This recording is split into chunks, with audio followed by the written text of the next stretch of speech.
Hi friends, ಎಲ್ಲರೂ ಹೇಗಿದ್ದೀರಾ? ಇದು ಬಂದು ನಾನು ಹೇಳಿದ್ದೆ, ಊರಿಂದ ಬರಬೇಕಾದ್ರೆ ನಾಟಿ ಸೊಪ್ಪುಗಳೆಲ್ಲ ಸಿಗುತ್ತೆ, ಅದನ್ನು ತೊಗೊಂಡು ಬಂದಿದ್ದೀನಿ ಅಂತೇಳಿ. ನಾನಿಲ್ಲಿ ತೋರಿಸ್ತಾ ಇದ್ದೀನಿ ನಾಟಿ ಸೊಪ್ಪುಗಳಿದೆಲ್ಲ. ಕೊತ್ತಂಬರಿ ಸೊಪ್ಪು ಅಷ್ಟೇ ತುಂಬ ಪುಟಾಣಿಗಿರುತ್ತೆ.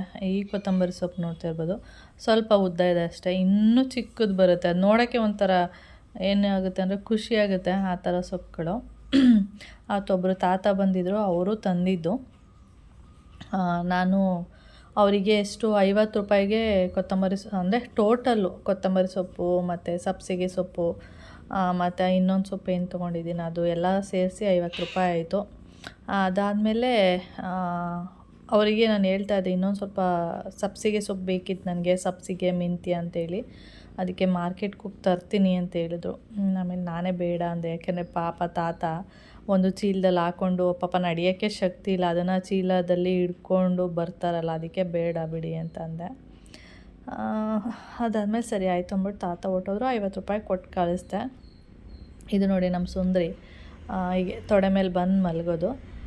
ಈಗಲೂ ಅಷ್ಟೇ, ನಾನು ವಾಯ್ಸ್ ಕೊಡ್ತಾ ಇದ್ದರೆ ಇಲ್ಲಿ ಬಂದು ನಾನು ತೊಡೆ ಮೇಲೆ ಮಲಗಿದೆ. ನಿಮ್ಗೆ ಆವಾಗಲೇ ಅದು ಸೌಂಡ್ ಆಯಿತು, ಕಿರ್ಚ್ತಾ ಇರೋದು. ಆ ಥರ ಯಾರಾದರೂ ಸೋಫಾ ಮೇಲೆ ಬಂದು ಕೂತ್ಕೊಂಡ್ರೆ, ಮೋಹನ್ ಮಾಮ ಇರ್ಬೋದು, ಕೌಶಿ ಇರ್ಬೋದು, ಯಾರೇ ಕೂತ್ಕೊಳ್ಳಿ, ಬಂದುಬಿಟ್ಟು ಅವ್ರ ತೊಡೆ ಮೇಲೆ ಬಂದು ಮಲ್ಕೊಳ್ಳೋದು, ಆ ಥರ ಮಾಡುತ್ತೆ. ಬೇರೆ ಯಾರಾದರೂ ಬಂದರೆ ಓಡ್ಬಿಡುತ್ತೆ ಮನೆ ಬಿಟ್ಟು, ಮನೇಲಿ ಇರೋದೇ ಇಲ್ಲ ಇದು. ಟೈಮ್ ಬಂದು ಇವಾಗ 10:30 ಆಗ್ತಾಯಿದೆ. ಅದಕ್ಕೆ ಹೊರಗಡೆ ಸಿರಿಧಾನ್ಯಗಳನ್ನ ಕ್ಲೀನ್ ಮಾಡೋಣ ಅಂತ ನೋಡಿದ್ರೆ ಬಿಸಿಲಿದೆ, ಹಾಗೆ ಮೋಡನೂ ಇದೆ. ಅಂದರೆ ಗಾಳಿ, ಜೋರು ಗಾಳಿ ಎಲ್ಲ ಬೀಸ್ತಾ ಇದೆ. ಅದಕ್ಕೆ ಚಳಿ ಆಗ್ತಾ ಇತ್ತಲ್ಲ, ಅದಕ್ಕೆ ನಾನು ಏನು ಮಾಡಿದೆ, ಒಂದು ಸಾರಿ ಅಂದ್ಕೊಂಡೆ ನೋಡಿ, ಅಲ್ಲೇ ಹೋಗಿ ಕುತ್ಕೊಂಡು ಕ್ಲೀನ್ ಮಾಡೋಣ, ಬೆಳಕೆಲ್ಲ ಚೆನ್ನಾಗಿರುತ್ತೆ ಅಂತೇಳಿ. ನೋಡಿದರೆ ಗಾಳಿ ಎಲ್ಲ ಬೀಸ್ತಾ ಇರುತ್ತಲ್ಲ, ಅದಕ್ಕೆ ಒಳಗಡೆನೇ ಕ್ಲೀನ್ ಮಾಡ್ಕೊಳ್ಳೋಣ, ಸ್ವಲ್ಪನೇ ಇರೋದು, 1 kg ಇದೆ ಅಲ್ಲ ಅಂದ್ಬಿಟ್ಟು ನೋಡಿ ಮೊರದೆಲ್ಲ ಹಾಕಿ ಇಟ್ಕೊಂಡಿದ್ದೀನಿ. ಇವಾಗ ಒಂದೊಂದೇ ಕ್ಲೀನ್ ಮಾಡಿ ಮಿಕ್ಸ್ ಮಾಡಿಬಿಟ್ಟು ಇದನ್ನೆಲ್ಲ ಆಮೇಲೆ ಕವರ್ಗೆ ಎತ್ತಿಟ್ಬಿಡ್ತೀನಿ. ಅಂದರೆ ಸಪ್ರೇಟ್ ಮಾಡಿಬಿಟ್ಟು ಇವಾಗಲೇ ಎತ್ತಿಟ್ಬಿಡ್ತೀನಿ, ಅರ್ಧ ಒಂದು ಕವರಲ್ಲಿ ಅರ್ಧ ಒಂದು ಕವರಲ್ಲಿ ಅಂತೇಳಿ. ಆಮೇಲೆ ಬೇಕಾದರೆ ನಾವು ಒಂದನ್ನು ಇಟ್ಬಿಟ್ಟು ಇನ್ನೊಂದನ್ನು ರಾಗಿ ಮಿಲ್ ಮಾಡಿಸ್ಬೇಕಾದ್ರೆ ಎತ್ಕೊಂಡು ಹೋಗ್ಬೋದು ಅಂತೇಳಿ ಇವಾಗೆಲ್ಲ ಕುತ್ಕೊಂಡು ಕ್ಲೀನ್ ಮಾಡ್ಕೊಳ್ತೀನಿ. ಓಕೆ, ಆಮೇಲೆ ವೀಡಿಯೋನ ಕಂಟಿನ್ಯೂ ಮಾಡ್ತೀನಿ. ನೋಡ್ತಾ ಇರ್ಬೋದು, ಏನೂ ಇಲ್ಲ, ಅಷ್ಟೊಂದೇನು ಗಲೀಜಿರಲ್ಲ. ಒಂದೊಂದರಲ್ಲಿ ಮಾತ್ರ ಹುಳ ಆ ಥರದ್ದೇನಾದರೂ ಕಾಣಿಸುತ್ತೆ, ಯಾಕೆಂದರೆ ಪ್ಯಾಕೆಟ್ ಮಾಡಿ ಇಟ್ಬಿಟ್ಟಿರ್ತಾರೆ. ನಾವು 1/2 kg ಕೇಳಿದ್ರೂ ಕೊಡೋಲ್ಲ, 1 kgನೇ ಇರೋದು, 1 kg ತೊಗೊಳ್ಳಿ ಅಂತಲೇ ಹೇಳೋದು. ಅದಕ್ಕೆ ಪ್ಯಾಕೆಟ್ ಮಾಡಿ ಫಸ್ಟೇ ಇಟ್ಬಿಟ್ಟಿರ್ತಾರೆ. ಅದಕ್ಕೋಸ್ಕರ ಎಷ್ಟು ದಿನ ಆಗಿರುತ್ತೋ ಪ್ಯಾಕೆಟ್ ಮಾಡಿ ಇಟ್ಟು, ಅದಕ್ಕೆ ನಾನು ಏನು ಮಾಡ್ತೀನಿ, ಒಂದು ಸಾರಿ ಕ್ಲೀನ್ ಮಾಡ್ತೀನಿ. ಒಂದೊಂದು ಸಾರಿ ಏನಾಗುತ್ತೆ ಅಂದರೆ ಚೆನ್ನಾಗಿರುತ್ತೆ, ಒಂದು ಹುಳನೂ ಇರಲ್ಲ, ಏನೂ ಸಿಗೋಲ್ಲ. ಒಂದೊಂದು ಸಾರಿ ಅಂತೂ ಒಂದೊಂದರಲ್ಲಿ ಹುಳ ಆಗಿಬಿಟ್ಟಿರುತ್ತೆ. ಯಾವ ಥರ ಅಂದರೆ ಅಕ್ಕಿಯಲ್ಲಿ ಬಿಳಿ ಹುಳ ಆಗುತ್ತೆ ನೋಡಿ, ಸೇಮ್ ಹುಳ ಆಗಿಬಿಟ್ಟಿರುತ್ತೆ, ಒಳಗಡೆ ಗೂಡೆಲ್ಲ ಕಟ್ಕೊಂಡ್ಬಿಟ್ಟಿರುತ್ತೆ. ಅದಕ್ಕೋಸ್ಕರ ಇರದೇ ಇರಲಿ ಒಂದು ಸಾರಿ ಕ್ಲೀನ್ ಮಾಡೋದು ಬೆಸ್ಟ್ ಅಂದ್ಬಿಟ್ಟು ನಾನು ಕ್ಲೀನ್ ಮಾಡ್ತಾಯಿದ್ದೀನಿ. ಓಕೆ, ಆಮೇಲೆ ವಿಡಿಯೋನ ಕಂಟಿನ್ಯೂ ಮಾಡ್ತೀನಿ. ನೋಡಿ, ಇದರಲ್ಲಿ ಸಿರಿಧಾನ್ಯಗಳಲ್ಲಿ ಇದೇನು ಇದ್ರ ಹೆಸರು ಗೊತ್ತಿಲ್ಲ, ಇದರಲ್ಲಿ ನೋಡಿ ಹುಳ ಸಿಕ್ಕಿದೆ, ಒಂದು 3-4 ಸಿಕ್ಕಿದೆ ನೋಡಿ, ನಿಮಗೆ ಕಾಣಿಸ್ತಾ ಇದೆಯಾ? ಬಿಳಿ ಹುಳಗಳು ಹೇಗೆ ಹೋಗ್ತಾ ಇದೆ ನೋಡಿ. ಇದನ್ನು ನೀರಲ್ಲಿ ಹಾಕ್ಬಿಡ್ಬೇಕು. ಒಂದು ಬೌಲಲ್ಲಿ ನೀರು ಇಟ್ಕೊಂಡು ಈ ಥರ ಹುಳ ಎಲ್ಲ ಸಿಕ್ಕಿದ್ರೆ ಅದನ್ನು ತೆಗೆದು ನೀರಲ್ಲಿ ಹಾಕ್ಬಿಟ್ರೆ ಅದು ಸತ್ತೋಗ್ಬಿಡುತ್ತೆ ಅಲ್ಲೇ ನೋಡಿ. ಈ ಥರ ಗೂಡು ಕಟ್ಕೊಂಡಿರುತ್ತೆ, ಈ ರೀತಿ ಗೂಡು ಕಟ್ಕೊಂಡು ಅದರೊಳಗಡೆ ಹುಳಗಳಾಗಿರುತ್ತೆ ನೋಡಿ. ಎಷ್ಟು ದಪ್ಪ ಇದೆ ನೋಡಿ. ಅಕ್ಕಿಯಲ್ಲಿರೋದಕ್ಕಿಂತ ಸ್ವಲ್ಪ ದಪ್ಪಾಗೇ ಇದೆ. ಅಕ್ಕಿ ಆದರೆ ಅವಾಗವಾಗ ಯೂಸ್ ಮಾಡ್ತಾ ಇರ್ತೀವಿ, ನೋಡ್ತಾ ಇರ್ತೀವಿ ನೋಡಿ ಎಷ್ಟು ದಪ್ಪ ಉಂಟು. ಈ ಥರ ಎಲ್ಲ ಇರುತ್ತೆ. ಅದಕ್ಕೆ ಒಂದು ಸಾರಿ ಕ್ಲೀನ್ ಮಾಡೋದು ಬೆಸ್ಟು ಅಂತೇಳಿ ನಾನು ಆ ಥರ ಮಾಡ್ತೀನಿ ಅಷ್ಟೆ.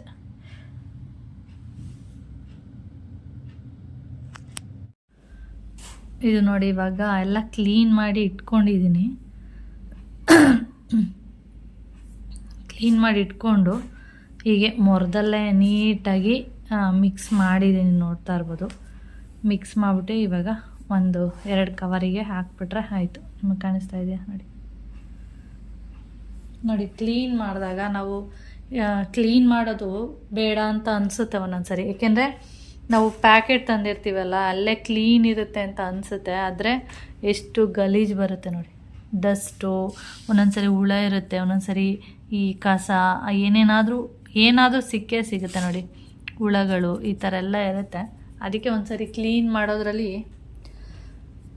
ಏನು ತಪ್ಪಿಲ್ಲ, ಆರಾಮಾಗಿ ಕ್ಲೀನ್ ಮಾಡ್ಕೋಬೋದು ನೋಡಿ. ಹಾಗೆ ಮಿಕ್ಸ್ ಮಾಡೋದಕ್ಕೆ ಒಂದು ಮೊರದಲ್ಲಿ ಆಗಲ್ಲ ಅಂಥೇಳಿ ಒಂದು ಮೊರನ ಈ ಥರ ಇಟ್ಕೊಂಡು ಈಗ ಈ ಥರ ನೀಟಾಗಿ ಮಿಕ್ಸ್ ಮಾಡ್ಕೊಂಡಿದ್ದೀನಿ. ಓಕೆ, ಇವಾಗ ಸಪ್ರೇಟ್ ಮಾಡಿ ಇದನ್ನು ತುಂಬಿಡಬೇಕು. ಇಲ್ಲಿ ನೋಡಿ ಎರಡನ್ನೂ ಸಪ್ರೇಟ್ ಮಾಡಿ ಇಟ್ಕೊಂಡಿದ್ದೀನಿ. ಸುಮ್ಮನೆ ಒಂದು ಅಂದಾಜು ಮೇಲೆ ಇಟ್ಟಿರೋದು, ಕರೆಕ್ಟಾಗಿ 2.5 kg ಇದೆ ಅಂತ ಗೊತ್ತಿಲ್ಲ. ಸುಮ್ಮನೆ ಒಂದು ವೆಯ್ಟ್ ಮೇಲೆ ನೋಡಿ ಎರಡರಲ್ಲೂ ಇಷ್ಟು ಹಾಕಿಟ್ಟಿದ್ದೀನಿ. ಒಂದು ಕವರ್ನ ಹೊರಗಡೆ ಇಡ್ತೀನಿ, ಇನ್ನೊಂದು ಕವರ್ನ ತೊಗೊಂಡೋಗಿ ಫ್ರಿಜ್ಜಲ್ಲಿ ಇಟ್ಬಿಡ್ತೀನಿ. ಯಾಕೆಂದರೆ ಮತ್ತೆ ಹುಳ ಆದರೆ ಮತ್ತೆ ಕ್ಲೀನ್ ಮಾಡಬೇಕಾಗುತ್ತೆ. ಅದರಿಂದ ಫ್ರಿಜ್ಜಲ್ಲಿ ಇಟ್ಬಿಟ್ರೆ ಹುಳ ಆಗೋದಿಲ್ಲ ಅಂಥೇಳಿ ಒಂದು ಕವರ್ ಮಾತ್ರ ಫ್ರಿಜ್ಜಲ್ಲಿ ಇಡೋದು. ಒಂದನ್ನು ಮಾತ್ರ ಇವಾಗ ನಾಳೆನೋ ಅಥವಾ ನಾಡಿದ್ದು ಹೋಗಬೇಕು ಅಂದರೆ ರಾಗಿ ಮಿಲ್ ಮಾಡಿಸೋದಕ್ಕೆ, ಅದನ್ನು ಮಾತ್ರ ಹೊರಗಡೆ ಇಟ್ಟಿರ್ತೀನಿ. ಒಂದನ್ನು ಫ್ರಿಜ್ಜಲ್ಲಿ ಇಟ್ಬಿಡ್ತೀನಿ. ಫ್ರಿಜ್ಜಲ್ಲಿ ಇಟ್ಟಿಲ್ಲ ಅಂದರೆ ಹುಳ ಆಗಿಬಿಡುತ್ತೆ. ಯಾಕೆಂದರೆ ಈಗ ನಾನು ತೋರಿಸ್ದೆ ಆಲ್ರೆಡಿ ಒಂದೊಂದು ಹುಳ ಆಗಿದೆ ಒಂದೊಂದರಲ್ಲಿ. ಮತ್ತೆ ಹುಳ ಆದರೆ ನನಗೆ ಡಬಲ್ ಕೆಲಸ ಆದಂಗೆ ಆಗುತ್ತೆ. ಅದಕ್ಕೆ ಫ್ರಿಜ್ಜಲ್ಲಿ ಇಟ್ಬಿಟ್ರೆ, ನೀವು ಇದಲ್ಲ ಯಾವುದೇ ಕಾಳುಗಳನ್ನೂ ಅಷ್ಟೇ ಫ್ರಿಜ್ಜಲ್ಲಿ ಇಟ್ಟರೆ ಹುಳ ಆಗೋದಕ್ಕಿಂತ ಮೊದಲೇ ಫ್ರಿಜ್ಜಲ್ಲಿ ಇಡಬೇಕು. ಹುಳ ಆದಮೇಲೆ ಇಟ್ಟರೆ ವೇಸ್ಟ್ ಅದು. ಹುಳ ಆಗೋದಕ್ಕಿಂತ ಮೊದಲೇ ತೊಗೊಂಡೋಗಿ ಫ್ರಿಜ್ಜಲ್ಲಿ ಇಟ್ಬಿಡಿ. ಇವಾಗ ನಾನು ಹಾಗೆ ಮಾಡ್ತೀನಿ. ಓಕೆ, ಆಮೇಲೆ ಇದೆಲ್ಲ ಕ್ಲೀನ್ ಮಾಡಬೇಕು ನೋಡಿ. ಇದೆಲ್ಲ ಎತ್ತಿಟ್ಟು ಇದೆಲ್ಲ ಕ್ಲೀನ್ ಮಾಡಬೇಕು. ಹಾಗೆ ಕ್ಲೀನ್ ಮಾಡ್ತಾಯಿದ್ದೆ, ಕರೆಂಟು ಕೂಡ ಹೋಯಿತು ನೋಡಿ. ಟೈಮ್ ಬಂದು 11 ಗಂಟೆ. ಕರೆಂಟ್ ಹೋಗಿದೆ, ಯಾವಾಗ ಬರುತ್ತೆ ಏನೋ ಗೊತ್ತಿಲ್ಲ. ಇದೆಲ್ಲ ಕ್ಲೀನ್ ಮಾಡಿ ಮತ್ತೆ ಇವಾಗ ಕಸ ಎಲ್ಲ ಗೂಡಿಸಿ ಮನೆಯೆಲ್ಲ ಒರೆಸಿ ಎಲ್ಲ ಮಾಡಬೇಕು. ಓಕೆ, ಆಮೇಲೆ ವಿಡಿಯೋನ ಕಂಟಿನ್ಯೂ ಮಾಡ್ತೀನಿ. ನಿನ್ನೆ ಮಾಡಿರುವಂಥ ಉಪ್ಪು ಸಾರು, ನುಗ್ಗೆ ಸೊಪ್ಪು ಹಾಕಿ ಉಪ್ಪು ಸಾರು ಮಾಡಿದೆ ನೋಡಿ. ಇನ್ನೂ ಒಂದಿಷ್ಟು ಇದೆ, ಅದಕ್ಕೆ ನಾನು ಇವತ್ತು ಏನು ಮಾಡಲ್ಲ. ಹಾಗೆ ಊರಿಂದ ತಂದಿದ್ವಿ ನೋಡಿ ನಾಟಿ ಕೋಳಿ ಸಾಂಬಾರು, ಅದರಲ್ಲಿ ಇಷ್ಟು ಉಳಿದಿದೆ. ನಿನ್ನೆ ಮೋಹನ್ ಮಾಮ ಒಬ್ಬರೇ ತಿಂದಿದ್ದು, ಕೌಶಿ ತಿನ್ನಲಿಲ್ಲ, ಅವನು ಉಪ್ಸಾರು ತಿಂದ. ಇನ್ನು ಇಷ್ಟು ಉಳಿದಿದೆ. ಇದನ್ನು ಬೀಸಾಕಲ್ಲ, ಯಾಕೆಂದರೆ ನಾಟಿ ಕೋಳಿ ಸಾರು ಅಂದರೆ ಇವ್ರಿಗೆಲ್ಲ ತುಂಬ ಇಷ್ಟ. ಇಷ್ಟಿರಲಿ, ಇದರೆಲ್ಲ ಅರ್ಧ ಇರಲಿ, ಬೀಸಾಕಲ್ಲ, ಅದನ್ನು ಬಿಸಿ ಮಾಡಿ ತಿಂತಾರೆ. ಅದಕ್ಕೆ ನಾನು ಮಧ್ಯಾಹ್ನ ಮೋಹನ್ ಮಾಮಂಗೆ ಬಿಸಿ ಮಾಡಿಬಿಟ್ಟು ಹಾಕ್ಕೊಡ್ತೀನಿ. ಇಲ್ಲಾಂದರೆ ಬೇಕು ಅಂದರೆ ನೀವು ಇದ್ರ ಜೊತೆಗೆ ನೋಡಿ ಪೀಸ್ ಏನಿಲ್ಲ, ಒಂದು ಸ್ವಲ್ಪನೇ ಇರೋದು, ಮುದ್ದೆಗಾಗುತ್ತೆ ಅಷ್ಟೇ. ಬೇಕು ಅಂದರೆ ನೀವು ಇದ್ರ ಜೊತೆಗೆ ಒಂದು ಮೊಟ್ಟೆ ಹೊಡೆದ್ಬಿಟ್ಟು ಕುದಿಯೋಕ್ಕೆ ಇಟ್ಬಿಟ್ರೆ 1-2 ನಿಮಿಷ ಮೊಟ್ಟೆ ಸಾಂಬಾರು ಥರ ಆಗುತ್ತೆ, ಚೆನ್ನಾಗಿರುತ್ತೆ ಟೇಸ್ಟು ಕೂಡ. ನಾನು ಸ್ವಲ್ಪನೇ ಅಲ್ವೇ ಇರೋದು, ಇನ್ನೊಂದು ಸ್ವಲ್ಪ ಇದ್ದಿದ್ದು ಒಂದು ಮೊಟ್ಟೆ ಅಥವಾ 2 ಮೊಟ್ಟೆ ಹೊಡೆದಾಕ್ಬಿಡ್ತಾಯಿದ್ದೆ. ಸ್ವಲ್ಪ ಇರೋದ್ರಿಂದ ನಾನೇನು ಮಾಡಿಲ್ಲ, ಹಾಗೆ ಬಿಟ್ಟಿದ್ದೀನಿ ಅಷ್ಟೇ. ಹಾಗೆ ನುಗ್ಗೆ ಸೊಪ್ಪು నేనేನು ಮಾಡಿದ್ದೆ, ಪಲ್ಯ ಮಾಡಿರಲಿಲ್ಲ, ಹಾಗೆ ಮಾಡಿದ್ದೆ.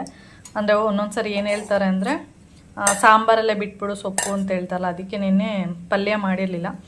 ಸ್ವಲ್ಪ ಅಂದರೆ ಒಂದಿಷ್ಟು ಸೊಪ್ಪಿತ್ತು ಅಷ್ಟೇ, ಒಂದು ಏನು ಹೇಳ್ತಾರೆ ಒಂದು ಮುಷ್ಟಿಗಿನ್ನ ಕಡಿಮೆ ಇತ್ತು. ಅದಕ್ಕೆ ಇವತ್ತೇನು ಮಾಡಿದೆ, ನಾನು ತೋರಿಸಿದ್ನಲ್ಲ ಒಂದು ಸರಿ ಅದೇ ಥರನೇ ಇದ್ರ ಜೊತೆ ಒಂದು ಚಿಕ್ಕದೊಂದು ಈರುಳ್ಳಿ, 2 ಮೊಟ್ಟೆ ಮತ್ತು ಉಳಿದಿರುವಂಥ ಸೊಪ್ಪನ್ನ ಹಾಕ್ಬಿಟ್ಟು ಇಲ್ಲಿ ಫ್ರೈಗೆ ಇಟ್ಟಿದ್ದೀನಿ. ಇನ್ನು ಸ್ವಲ್ಪ ಡ್ರೈ ಆಗಬೇಕು, ಅದಕ್ಕೆ ಈಗ ಮಾಡಿಟ್ಟಿದ್ದೀನಿ ನೋಡಿ. ಈಗ ತಿನ್ಕೋತಾರೆ, ಟೇಸ್ಟ್ ಇರುತ್ತೆ, ಮೊಟ್ಟೆ ಹಾಕಿರ್ತೀವಲ್ಲ ಟೇಸ್ಟ್ ಇರುತ್ತೆ, ತಿಂತಾರೆ. ಓಕೆ, ಆಮೇಲೆ ವಿಡಿಯೋನ ಕಂಟಿನ್ಯೂ ಮಾಡ್ತೀನಿ. ಟೈಮ್ ಬಂದು ಇವಾಗ 12:45 ಆಗ್ತಾಯಿದೆ. ಹಾಗೆ ನಾನಿಲ್ಲಿ ಟಿ ವಿ ನೋಡಿಕೊಂಡು ಅವರೆಕಾಯಿ ಬಿಡಿಸೋಣ ಅಂತ ಬಂದಿದ್ದೀನಿ. ಅವರೆಕಾಯಿ ನೋಡ್ತಾ ಇರೋದು ಸೊನೆ ಹೆಂಗೆ ಬರ್ತಾಯಿದೆ ಅಂದರೆ ಮೂಗಿಗೆ ಘಮ ಘಮ ಅನ್ನೋ ಸೊನೆ ಬರ್ತಾಯಿದೆ. ಆದರೆ ಕಾಳು ಹೆಂಗಿದೆಯೋ ಗೊತ್ತಿಲ್ಲ. ಇದು ಬಂದು 100 ರೂಪಾಯಿಗೆ 1/4 kg ಕೊಟ್ಟಿದ್ದಾರೆ ಇವತ್ತು. ನಾನು ಅದೇ ಹೇಳ್ತಾ ಇದ್ದೆ ಯಪ್ಪನ ಹತ್ರ, ಏನಂದರೆ ಫಸ್ಟು ನಾನು ತೊಗೊಂಡಾಗ ಹಸಿ ಅವರೆಕಾಯಿನ 100 ರೂಪಾಯಿಗೆ 2 kg, ಅದೇ ಯಪ್ಪನೇ ಏನಂದರೆ 100 ರೂಪಾಯಿಗೆ 2 kg ಅಂತ ಹೇಳಿ ಕೊಟ್ಟಿದ್ರು. ಸ್ವಲ್ಪ ದಿನ ಆದಮೇಲೆ 100 ರೂಪಾಯಿಗೆ 1.5 kg ಅಂತ ಕೊಟ್ಟರು. ಸ್ವಲ್ಪ ದಿನ ಆದಮೇಲೆ ಹೀಗೆ ಬರ್ತಾ ಬರ್ತಾ ಇವತ್ತು ಎಷ್ಟು ಅಂದರೆ 100 ರೂಪಾಯಿಗೆ 1/4 kg. ಅದಕ್ಕೆ ನಾನು ಅವ್ರಿಗೆ ಹೇಳ್ತಾ ಇದ್ದೆ, ಈ ದಿನ ಬರ್ತಾ ಬರ್ತಾ ದುಡ್ಡು ಮಾತ್ರ ಒಂದೇ ರೇಟ್ ಇದೆ, ಆದರೆ ಕಾಯಿ ಮಾತ್ರ ಕಡಿಮೆ ಬಂದಿದ್ದೀರಲ್ಲ ಅಂತ ಹೇಳಿದೆ. ಅದಕ್ಕೆ ಇಲ್ಲ ನೋಡಿ ಇಷ್ಟೇ ಇರೋದು, ಎಷ್ಟು ಚೆನ್ನಾಗಿದೆ. ನಮಗೆ ಇದು ಬಿಟ್ಟರೆ ಬೇರೆ ಏನೂ ಗೊತ್ತಿಲ್ಲ ನಮಗೆ. ನಾವು ಹಸಿ ಅವರೆಕಾಯಿ, ತೊಗರಿಕಾಯಿ ಇದನ್ನೇ ಮಾರೋದು ಅಂತ ಹೇಳ್ತಾಯಿದ್ರು. ಅದಕ್ಕೆ ನೆಕ್ಸ್ಟ್ ಟೈಮ್ ಬಂದಾಗ 100 ರೂಪಾಯಿಗೆ 1 kg ಕೊಡ್ತೀರಾ ಬಿಡಿ ಅಂತ ಹೇಳಿದೆ. ಅದಕ್ಕೆ ಇಲ್ಲೆಲ್ಲ ಆ ಥರ ಎಲ್ಲ ಮಾಡಿದರೆ ಬರಲ್ಲ. ಈಗಲೇ 1.25 kg 100 ರೂಪಾಯಿ ಮಾಡಿರೋದ್ರಿಂದ ಯಾರು ತೊಗೊಳ್ತಾನೆ ಇಲ್ಲ ನೋಡಿ, ಇಷ್ಟಿದೆ ಗಾಡಿಯಲ್ಲಿ ಅಂತ ಹೇಳ್ತಾಯಿದ್ರು. ಏನಿಲ್ಲ, ಆ ಥರ ಏನೂ ಇರಲ್ಲ, ತೊಗೊಳ್ತಾರೆ. ಚೆನ್ನಾಗಿದೆ ಕಾಯಿ ನೋಡಿ, ನಾನು ಬಿಡಿಸ್ತಾ ಇದ್ದೀನಿ. ಆ ಥರ ಹೇಳ್ತಾ ಇದೆ. ಅಂದರೆ ಆ ಸೊನೆಕಾಯಿ ಅಂದರೆ ಚಳಿಗಾಲದಲ್ಲಿ ಮಾತ್ರ ಸಿಗುವಂಥದ್ದು. ಆದರೆ ಇದು ಏನೋ ಗೊತ್ತಿಲ್ಲ, ಸೊನೆ ಥರ ಸ್ಮೆಲ್ ಬರ್ತಾ ಇದೆ. ಕಾಯಿ ಹುಳ ಇಲ್ಲ ಅಂದರೆ ಓಕೆ, ಚೆನ್ನಾಗಿದ್ದರೆ. ಆಮೇಲೆ ತುಂಬ ದಪ್ಪ ಇರಬಾರ್ದು. ನಾನು ಇವಾಗ 4 ಟೈಮ್ ತೊಗೊಂಡಿದ್ದೆ, ಒಂದು 3ರಿಂದ 4. ಅದರಲ್ಲಿ 1 ಟೈಮ್ ಮಾತ್ರ ಅಷ್ಟು ಚೆನ್ನಾಗಿರಲಿಲ್ಲ ಕಾಯಿ. ಒಂಥರ ಏನಂದರೆ ತೋರಿಸಿದೆ ಅನಿಸುತ್ತೆ, ಒಂಥರ ಹಳೆ ಕಾಯಿ ಥರ, ಅಷ್ಟೊಂದೇನು ಚೆನ್ನಾಗಿರಲಿಲ್ಲ. ಆದರೆ ಇವತ್ತು ತೊಗೊಂಡಿರೋದು ಚೆನ್ನಾಗಿದೆ. 1 ಟೈಮ್ ಅಷ್ಟೇ ಚೆನ್ನಾಗಿಲ್ಲದೆ ಇರೋ ಸಿಕ್ಕಿತ್ತು. ಇವತ್ತು ಚೆನ್ನಾಗಿದೆ ನೋಡಿ, ತೋರಿಸ್ತೀನಿ. ಸ್ವಲ್ಪ ಬಿಡಿಸಿದ್ದೀನಿ ಅಷ್ಟೇ. ಇವಾಗ ಬಿಡಿಸಿದ್ರು ನಾನೇ ಬಿಡಿಸ್ಬೇಕು, ರಾತ್ರಿಗೆ ಬಿಡಿಸಿದ್ರು ಕೂಡ ನಾನೇ ಬಿಡಿಸ್ಬೇಕು. ಅವಾಗ ಯಾರೂ ಬಿಡಿಸಲ್ಲ. ಮೋಹನ್ ಮಾಮ ಇದ್ರೆ ಸ್ವಲ್ಪ ಹೆಲ್ಪ್ ಮಾಡ್ತಾರೆ ಅಷ್ಟೇ, ಇನ್ಯಾರು ಕೌಶಿ ಅಂತ ಏನು ಹೆಲ್ಪ್ ಮಾಡಲ್ಲ. ನೋಡಿ ಕಾಯಿ ಚೆನ್ನಾಗಿದೆ. ಈ ಥರ ಇದ್ದಾಗ ಖುಷಿಯಾಗುತ್ತೆ. ಇನ್ನೊಂದು kg ತೊಗೋಬೇಕಿತ್ತು ಅಂತ ಅನ್ನಿಸ್ತಾ ಇದೆ ಇವಾಗ. ಹುಳ ಇಲ್ಲ, ಕಾಯಿ ಚೆನ್ನಾಗಿದೆ, ಕಾಳು ಕೂಡ ಚೆನ್ನಾಗಿದೆ. ಕಾಯಿ ನೋಡಿದ್ರೇ ಒಂದೊಂದ್ಸರಿ ಗೊತ್ತಾಗುತ್ತೆ ಚೆನ್ನಾಗಿದೆ ಅಂತ, ಹುಳ ಇಲ್ಲ ಅಂತೇಳಿ. ಒಂದೊಂದ್ಸರಿ ಹುಳ ಆಗಿಬಿಟ್ಟಿರುತ್ತೆ, ಒಂದೊಂದ್ಸರಿ ಏನಿರಲ್ಲ, ಚೆನ್ನಾಗಿರುತ್ತೆ ನೋಡಿ. ಇವತ್ತು ಚೆನ್ನಾಗಿದೆ ಕಾಯಿ, ಬಿಡಿಸ್ತಾ ಇದ್ದೀನಿ. ಓಕೆ, ಹಾಗೆ ಇವಾಗ ಏನಂದರೆ, ಇವಾಗ ಮೊನ್ನೆ ಗೌರಿ ಹಬ್ಬ ಎಲ್ಲ ಆಯಿತು. ತುಂಬ ಜನ ಏನಂದರೆ ಈ ಟೈಮಲ್ಲಿ ತವ್ರ ಮನೆಯಿಂದ, ಅಂದರೆ ಅಪ್ಪನ ಮನೆಯಿಂದ ಅಥವಾ ಅಮ್ಮನ ಮನೆಯಿಂದ, ಎರಡೂ ಒಂದೇ, ಹೇಳೋ ರೀತಿ ಮಾತ್ರ ಚೇಂಜಸ್ಸೆ. ಅಪ್ಪ ಮತ್ತು ಅಮ್ಮನ ಮನೆಯಿಂದ ಏನಿದೆ ಅಮ್ಮನ ಮನೆಯಿಂದ ಅಮ್ಮ ಏನಂದರೆ ಬಾಗಿನ ಕೊಡೋದು ಆ ಥರ ಎಲ್ಲ ಮಾಡ್ತಾರೆ. ಆದರೆ ನಮ್ಮ ಕಡೆ ಎಲ್ಲ ಬಾಗಿನ ಗೀಗಿನ ಆ ಥರ ಎಲ್ಲ ಏನಿಲ್ಲ. ಒಟ್ಟಲ್ಲಿ ನಮ್ಮ ಕಡೆ ಇಲ್ಲ ಅಷ್ಟೇ. ಯಾರು ಸೀರೆ ಬಾಗಿನ ಕೊಡೋದು ಆ ಥರದ್ದೆಲ್ಲ ಏನಿಲ್ಲ. ಒಬ್ಬೊಬ್ಬರು ಹೀಗೆ ಸೀರೆ ಎಲ್ಲ ತಗೊಳ್ಬೋದು, ಅಷ್ಟು ಬಿಟ್ಟರೆ ಈಗ ಹೋಗಿ ವರ್ಷ ಸೀರೆ ಕೊಡಿಸೋದು ಅಥವಾ ಬಾಗಿನ ಕೊಡೋದು ಆ ಥರ ಏನಿಲ್ಲ. ಹಬ್ಬಕ್ಕೆ ಕರೀತಾರೆ ಅಷ್ಟೇ, ಹೋಗೋದು ಊಟ ಗೀಟ ಮಾಡಿ ಬರೋದು, ಅಷ್ಟು ಬಿಟ್ಟರೆ ಬಾಗಿನ ಗೀಗಿನ ನಮ್ಮ ಕಡೆ ಅಂತೂ ಇಲ್ಲವೇ ಇಲ್ಲ. ಒಬ್ಬರು ಒಂದು ಮನೆಗೆ ಒಬ್ಬರು ಹೆಣ್ಮಗಳಿದ್ರೆ ಓಕೆ ಕೊಡ್ಬೋದು. ನಮ್ಮನೇಲಿ 4 ಜನ ಇದ್ದೀವಿ, 4 ಜನಕ್ಕೂ ಕೊಡೋಕ್ಕಾಗಲ್ಲ. ಆದರೆ ನಮ್ಮ ಕಡೆ ಒಟ್ಟೆಲ್ಲ ರೂಲ್ಸ್ ಇಲ್ಲ, ಬಾಗಿನ ಕೊಡೋದು ಅನ್ನೋದು ರೂಲ್ಸ್ ಇಲ್ಲ. ಮದುವೆ ಆದ ವರ್ಷದಲ್ಲಿ ಮೊದಲನೇ ವರ್ಷ ಇದೆಯಲ್ಲ, ಆ ವರ್ಷ ಮಾತ್ರ ನಮ್ಮಮ್ಮ ನನಗೆ ಸೀರೆ ಎಲ್ಲ ತೊಗೊಬಂದಿದ್ರು. ಒಂದು ಅಕ್ಕನ ಹತ್ರ ಇದೆ, ಅದನ್ನು ನಾನು ಜಾಸ್ತಿ 1-2 ಸರಿ ಯೂಸ್ ಮಾಡ್ತೀನಿ, ಮತ್ತು ಅಕ್ಕನೇ ಕೊಟ್ಬಿಡ್ತೀನಲ್ವ. ನಾನು ಪೂಜಾ ಅಮ್ಮ ಇದಲ್ಲ, ಅವ್ರ ಹತ್ರ ಏನೋ ಇದೆ ಅದು ಸೀರೆ. ಒಂದು ವೈಟು ಮತ್ತು ಬ್ಲೂ ಕಲರ್ ಸ್ಯಾರಿ, ಅಂದರೆ ವೈಟ್ ಫುಲ್ಲು, ಅದರಲ್ಲಿ ಬ್ಲೂ ಕಲರ್ ಮಿಕ್ಸಿಂಗ್ ಆಗಿದೆ. ಆ ಸ್ಯಾರಿನ ಕೊಡಿಸಿದ್ರು. ಅದು ಬಿಟ್ಟರೆ ಅದಾದಮೇಲೆ ಮತ್ತೆ ಯಾವ ಸ್ಯಾರಿನೂ ಇಲ್ಲ. ಅದಾದಮೇಲೆ ನೆಕ್ಸ್ಟ್ ಅಂದರೆ ಅಣ್ಣನ ಮದುವೆಲಿ ಒಂದು ಸ್ಯಾರಿ ಕೊಡಿಸಿದ ಅಣ್ಣ. ಅದಾದಮೇಲೆ ಮತ್ತೆ ಯಾವ ಸ್ಯಾರಿನೂ ಇಲ್ಲ, ಏನೂ ಇಲ್ಲ. ಆ ಸೀರೆನೂ ಅಷ್ಟೇ ನಾನು ದೊಡ್ಡಕ್ಕನ ಕೊಟ್ಬಿಟ್ಟಿದ್ದೀನಿ. ಅದು ಸ್ವಲ್ಪ ಇನ್ನು ಕಲರ್ ಸ್ವಲ್ಪ ಶೇಡ್ ಆದಂಗಿತ್ತು, ಅದಕ್ಕೆ ಅಕ್ಕನೇ ಕೊಟ್ಬಿಟ್ಟೆ. ಹಾಗೆ ನನ್ನ ಹತ್ರ ಸೀರೆಗಳು ಇಟ್ಕೊಳ್ಳೋದೇ ಇಲ್ಲ, 1-2-3 ಸರಿ ಯೂಸ್ ಮಾಡ್ತೀನಿ. ಆಮೇಲೆ ಅವರಾದ್ರೆ ಪಾಪ ಎಲ್ಲೇ ಹೋದ್ರೂ, ಒಂದು ಫಂಕ್ಷನ್ ಇರ್ಬೋದು, ಒಂದು ಏನೇ ಒಂದು ಕಾರ್ಯ ಇದ್ರೂ ಅವರು ಸೀರೆನೇ ಉಟ್ಕೊಳ್ಳೋದು. ಮತ್ತು ಮನೆ ಹತ್ರನೂ ಸೀರೆನೇ ಹಾಕ್ಕೊಳ್ತಾರಲ್ವ, ಅವರಿಗಾದರೆ ಯೂಸ್ ಆಗುತ್ತೆ ಅಂತೇಳಿ ನಾನು 1-2-3 ಸರಿ ಯೂಸ್ ಮಾಡ್ತೀನಿ. ಆಮೇಲೆ ಅಕ್ಕನಿಗೆ ಕೊಟ್ಬಿಡೋದು ಅಷ್ಟೇ. ಕನಕಪುರದವರಿಗೆ ಕೊಡಲ್ಲ. ಯಾಕೆ ಅಂದರೆ ಕನಕಪುರದವರು ತೊಗೊಳ್ತಾನೆ ಇರ್ತಾರೆ ಸೀರೆನ. ಅವರು ನಂತರನೇ ಅವರು ಏನು ಮಾಡ್ತಾರೆ ಅಂದರೆ ಜಾಸ್ತಿ ಮನೇಲಿ ನೈಟಿ ಹಾಕ್ಕೊಳ್ತಾರೆ, ಹೊರಗಡೆ ಹೋದರೆ ಸೀರೆನ ಹಾಕೋದವರು. ಆದರೆ ಅವ್ರ ಹತ್ರ ತುಂಬ ಸೀರೆ ಇರುತ್ತೆ, ಮತ್ತು ಅವಾಗವಾಗ ತೊಗೊಳ್ತಾನೆ ಇರ್ತಾರೆ. ಅದಕ್ಕೆ ಅವರು ಏನು ಮಾಡ್ತಾರೆ, ಅವರು ಒಂದಷ್ಟು ಬಾರಿ ಉಟ್ಕೊಂಡು ಅವರು ಅಷ್ಟೇ ದೊಡ್ಡಕ್ಕನಿಗಿಲ್ಲ ಪೂಜಮ್ಮನಿಗೆ, ಇಬ್ಬರಲ್ಲಿ ಯಾರಿಗಾದರೂ ಕೊಟ್ಬಿಡ್ತಾರೆ. ನಮ್ಮ ಅಮ್ಮ ಎಲ್ಲ ಸೀರೆ ಎಲ್ಲ ಅಷ್ಟೊಂದು ಇಷ್ಟಪಡಲ್ಲ. ಆದರೆ ದೊಡ್ಡಕ್ಕನಿಗಿಂತ ಪೂಜಮ್ಮ ಸೀರೆ ಅಂದರೆ ತುಂಬ ಹುಚ್ಚು. ನನ್ನ ಬೀರು ತುಂಬ ಸೀರೆಗಳಿರಬೇಕು, ಅಂದರೆ ಬೀರು ತೆಗೆದ ತಕ್ಷಣ ಸೀರೆಗಳೇ ಕಾಣಬೇಕು, ಆ ಥರ ಅವಳಿಗೆ. ಅವಳು ಸ್ವಲ್ಪ ಆ ಥರ ಇಷ್ಟ. ದೊಡ್ಡಕ್ಕನಿಗೆಲ್ಲ ಸೀರೆ ಗೀರೆ ಆ ಥರ ಎಲ್ಲ ಏನಿಲ್ಲ, ನನ್ನ ಥರ ಸ್ವಲ್ಪ ಅವಳು. ಈಗ ನಾವೇ ಸೀರೆ ಎಲ್ಲ ಕೊಟ್ಟರೆ, ಅಥವಾ ನಾನು ಯಾವಾಗ್ಲಾರು ಒಂದೊಂದು ಸೀರೆ ತೊಗೊಂಡಿದ್ದು ಅವಳಿಗೆ ಅಂತಲೇ ಒಂದೊಂದ್ಸರಿ ತೊಗೊಂಡಿರ್ತೀನಿ, ದೊಡ್ಡ ಅಕ್ಕನಿಗೆ ಅಂತಲೇ. ಏಕೆಂದ್ರೆ ಅವಳು ತೊಗೊಳಲ್ವಲ್ಲ, ಅದಕ್ಕೆ ಅವಳಿಗೆ ಕೊಡಿಸ್ತೀನಿ. ಅವಾಗ ಬೈಯೋದು, ಅಕ್ಕ ನಿನ್ಗೇನು ಮಾಡೋಕ್ಕೇನು ಕೆಲಸ ಇಲ್ವಾ, ಈ ಥರನೇ ಬೈತಾ ಇರ್ತಾರೆ. ಸುಮ್ಮನೆ ಸೀರೆ ಸೀರೆ ಅಂತ ಎಷ್ಟು ತುಂಬ್ತೀಯ, ನೋಡಿ ಇಲ್ಲಿ ಎಷ್ಟೊಂದು ಸೀರೆ ಇದೆ ಅಂದ್ಬಿಟ್ಟು ಬೀರು ತೊಗೊಂಡೋಗಿ, ಅಂದರೆ ಬೀರು ಹತ್ರ ಕರ್ಕೊಂಡೋಗಿ ನನ್ನ ತೋರಿಸ್ತಾರೆ, ನೋಡಿ ಎಷ್ಟೊಂದು ಸೀರೆ ಇದೆ, ಏನು ಮಾಡೋಕ್ಕೆ ಸೀರೆಗಳು ಅಂತ. ನಮ್ಮ ಅಕ್ಕ ನಾನು ಜಿಪ್ಣಿ ಅಂತ ಸುಮಾರು ಜನ ನಮ್ಮ ಪ್ರವೀಣ ಎಲ್ಲ ರೇಗಿಸ್ತಾ ಇರ್ತಾರೆ ನನ್ನನ್ನು ಜಿಪ್ಣಿ ಅಂತ. ಆದರೆ ನಮ್ಮ ದೊಡ್ಡಕ್ಕ ಇದ್ದಾರಲ್ಲ, ನನಗಿಂತ ಜಿಪ್ಣಿ, ಅಷ್ಟು ಜಿಪ್ಣಿ ಅಕ್ಕ ಅವರು. ಎಷ್ಟೊಂದು ಸೀರೆಗಳಿರುತ್ತೆ, ಅದನ್ನು ಉಟ್ಕೊಳ್ಳೋದೇ ಇಲ್ಲ, ಇರಲಿ ಅಂತೇಳಿ ಬೀರೆಲ್ಲ ಇಟ್ಕೊಂಡಿರ್ತಾರೆ. ಆದರೆ ಹಳೇ ಸೀರೆಗಳಿರುತ್ತೆ ನೋಡಿ, ತುಂಬ ಹಳೇದಿರುತ್ತೆ, ಅದು ಮನೆ ಹತ್ರ ಉಟ್ಕೋತಾರೆ.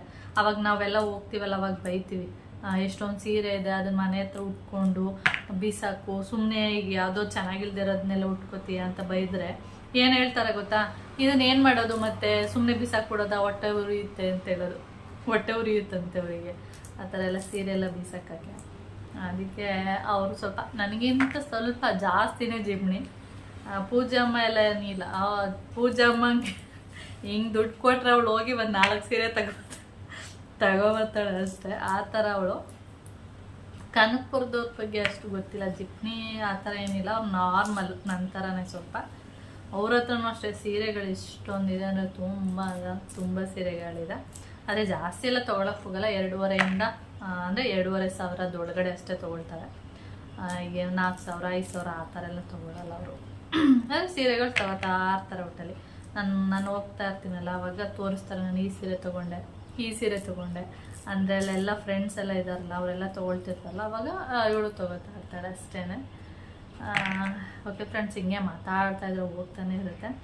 ವಿಡಿಯೋನ ಆಮೇಲೆ ಕಂಟಿನ್ಯೂ ಮಾಡ್ತೀನಿ. ಓಕೆ, ಹಸಿ ಅವರೆಕಾಯಿ ನೋಡಿ ಇನ್ನೊಂದ್ಸರಿ ತೋರಿಸ್ತೀನಿ. ಅವಾಗಾದರೆ ಸ್ವಲ್ಪ ತೋರಿಸಿದ್ದೆ, ಇವಾಗ ನೋಡಿ ಎಷ್ಟು ತೋರಿಸ್ತಾ ಇದ್ದೀನಿ. ಒಂದು ಹುಳ ಸಿಕ್ಕಿಲ್ಲ, ಎಷ್ಟು ಬಿಡಿಸಿದ್ದೀನಿ, ಒಂದು ಕೂಡ ಹುಳ ಸಿಕ್ಕಿಲ್ಲ.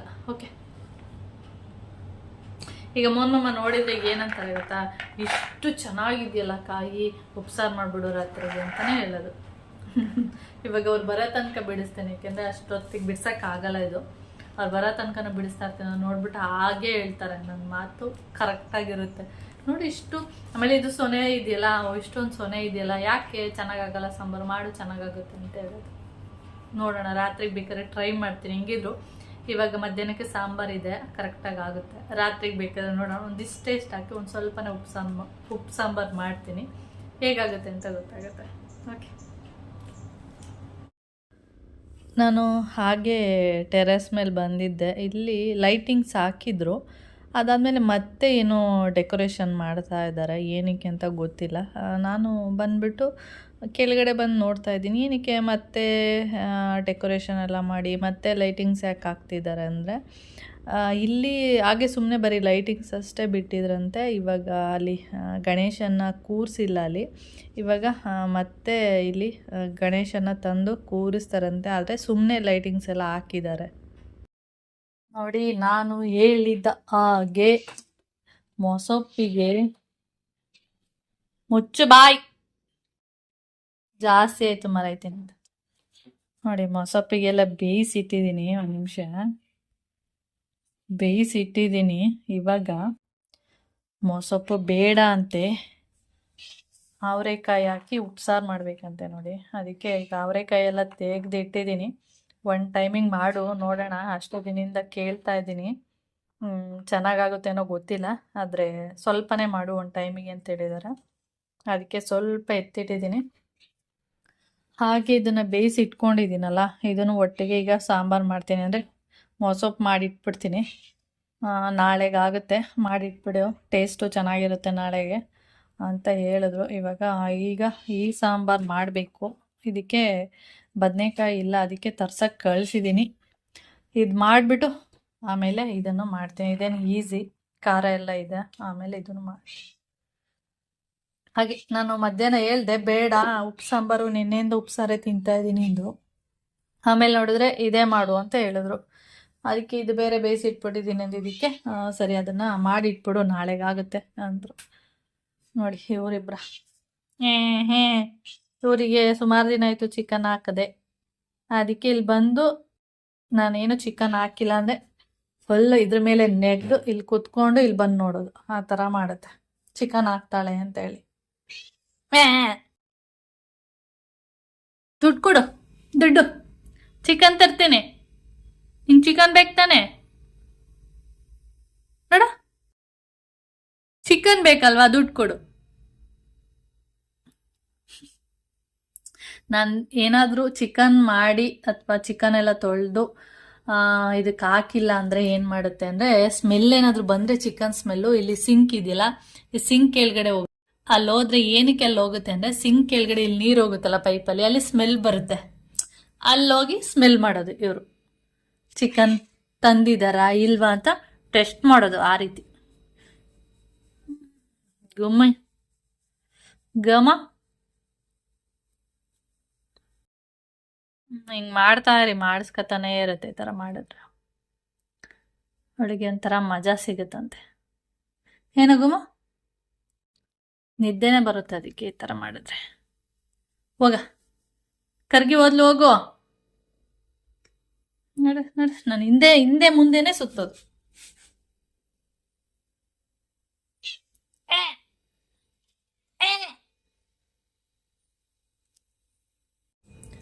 ಎಲ್ಲೋದ್ಲು ಕರ್ಗಿ. ಓಕೆ ಫ್ರೆಂಡ್ಸ್, ಆಮೇಲೆ ವಿಡಿಯೋನ ಕಂಟಿನ್ಯೂ ಮಾಡ್ತೀನಿ. ಕೌಶಿಗೆ ಚಿಕನ್ ರೋಲ್ ತಿನ್ನಬೇಕಂತ ಆಸೆ ಆಗಿತ್ತಂತೆ. ಅದಕ್ಕೆ ಹೋಗ್ಬಿಟ್ಟು ಚಿಕನ್ ರೋಲೆಲ್ಲ ತೊಗೊಬಂದಿದ್ದ. ಹಾಗೇ ಅವನು ಏನೇ ತೊಗೊಳಕ್ಕೆ ಹೋದ್ರೂ ನನಗೊಂದು ಸರಿ ಫೋನ್ ಮಾಡ್ತಾನೆ, ಅಮ್ಮ ಈ ಥರ ತೊಗೊಳ್ತಿದ್ದೀನಿ, ನಿನಗೂ ಬೇಕಾ ಅಂತ ಕೇಳೋದು. ಆವಾಗ ನನಗೂ ಆಸೆ ಆಯಿತು, ಯಾಕೆಂದರೆ ತುಂಬ ದಿನ ಆಗಿತ್ತು ಚಿಕನ್ ರೋಲೆಲ್ಲ ತಿಂದು. ಅದಕ್ಕೆ ಸರಿ ಆಯಿತು ತೊಗೊಬಂದು ನನಗೂ ಅಂತ ಹೇಳಿದೆ. ಅದಕ್ಕೆ ಅವನಿಗೊಂದು ನನಗೊಂದು ಇಬ್ರಿಗೂ ಒಂದೊಂದು ತೊಗೊಬಂದಿದ್ದೆ. ಚೆನ್ನಾಗಿರುತ್ತೆ ಈ ಥರದ್ದು ಚಿಕನ್ ರೋಲು. 2 ತಿಂದ್ಬಿಟ್ರೆ ಹೊಟ್ಟೆ ಫುಲ್ಲಾಗೋಗುತ್ತೆ. ಏಕೆಂದರೆ ಚಪಾತಿ ಮಧ್ಯದಲ್ಲಿ ಚಿಕನ್ ಹಾಕ್ಬಿಟ್ಟು ಕೊಟ್ಟಿರ್ತಾರಲ್ಲ, ಅದರಿಂದ ಫುಲ್ಲಾಗಿರುತ್ತೆ ಹೊಟ್ಟೆ ಅಷ್ಟೇ. ಚೆನ್ನಾಗಿತ್ತು ಟೇಸ್ಟು, ನನಗೂ ಇಷ್ಟ ಆಯಿತು ಮತ್ತು ಅವನಿಗೂ ಇಷ್ಟ ಆಯಿತು. ಓಕೆ ಫ್ರೆಂಡ್ಸ್, ಹಾಗೆ ನಾನು ಈ ವಿಡಿಯೋನ ಇಲ್ಲಿಗೆ ಎಂಡ್ ಮಾಡ್ತೀನಿ. ವಿಡಿಯೋ ಇಷ್ಟ ಆದರೆ ಲೈಕ್, ಶೇರ್, ಕಮೆಂಟ್ ಮಾಡಿ. ಹಾಗೆ ಫಸ್ಟ್ ಟೈಮ್ ನೋಡ್ತಾ ಇದ್ದರೆ ಪ್ಲೀಸ್ ಸಬ್ಸ್ಕ್ರೈಬ್ ಮಾಡ್ಕೊಂಡು ನೋಡಿ. ನೆಕ್ಸ್ಟ್ ವಿಡಿಯೋದಲ್ಲಿ ಸಿಗೋಣ.